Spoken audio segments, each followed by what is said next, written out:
Egypt's Great Pyramid of Giza, one of the wonders of the ancient world, and a dazzling feat of architectural genius, contains a hidden void at least 100 feet long, scientists announced on Tuesday.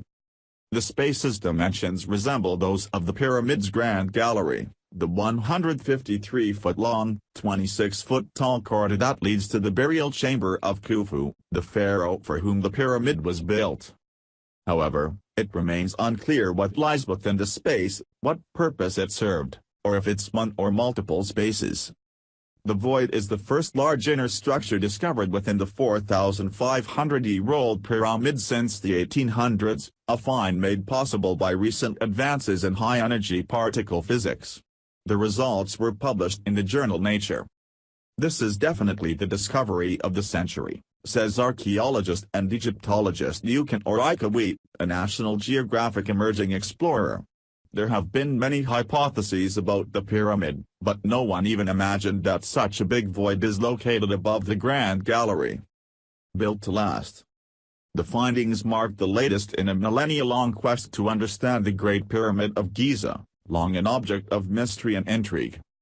The pyramid was built some 4,500 years ago during the 4th dynasty of ancient Egypt's Old Kingdom. At that time, Egypt was a powerful, highly centralized monarchy, wealthy from trade and Nile-nourished agriculture. The Great Pyramid is arguably the ultimate expression of that power. The pharaoh Khufu, who reigned from 2509 to 2483 BC, built for himself a pyramid whose base spreads across more than 13 acres and originally towered more than 146 feet tall.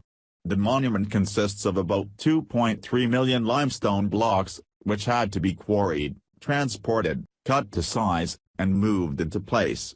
Read more about the extraordinary pyramids of Giza. These sorts of pyramids are the major product, so to speak, of the kings who built them, says Kate Spence, a University of Cambridge archaeologist who studies ancient Egypt. An awful lot of Egyptian society is probably geared toward building pyramids at this particular time. Ever since, the Great Pyramid has drawn in the curious. Today, tourists enter the pyramid through a tunnel created in the 9th century AD. The National Geographic Society has helped conduct 2 explorations of the pyramid, including a 2002 exploration of the air shafts extending out one of the pyramid's 3 chambers. Seeing the invisible.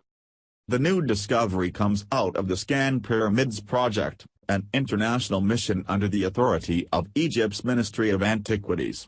Launched in October 2015, the project aims to non-invasively peer into Egypt's largest pyramids using a battery of technologies.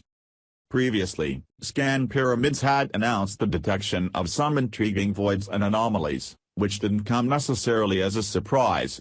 Spence says that the pyramid's interiors are far more pockmarked and rubbly than people usually imagine. But the new void definitely came as a surprise, and arguably marks the biggest ever discovery yielded by muon radiography, an imaging technique first demonstrated in Giza's pyramids. "It's a striking discovery," says Chris Morris, a physicist at Los Alamos National Laboratory and expert on muon imaging techniques. "This makes another muon radiographer jealous. I'm jealous. These guys have discovered a remarkable thing." The technique, which has been used to peer through cathedral walls, Mayan pyramids, and even volcanoes, relies on the natural drizzle of subatomic particles called muons. These particles shower Earth all the time, flung off when cosmic rays, high-energy particles racing through our galaxy, collide with Earth's upper atmosphere. If you're reading this story on your smartphone, 6 muons will have harmlessly passed through the screen by the time you finish this sentence. While we can't see muons with the naked eye, scientists can spot them with special films and detectors that trace their 3D paths. Since muons pass more easily through empty space than through solid materials, arranging multiple muon detectors in and around a structure lets scientists map the structure's solid and empty parts. What's so delightful is that, muons are like Goldilocks, they lose enough energy, to detect them but not so much that they just get absorbed in the target, says University of Texas at Austin particle physicist Troy Schwitters, who uses muons to study Belize's Mayan pyramids. They're really a fabulous treat from nature.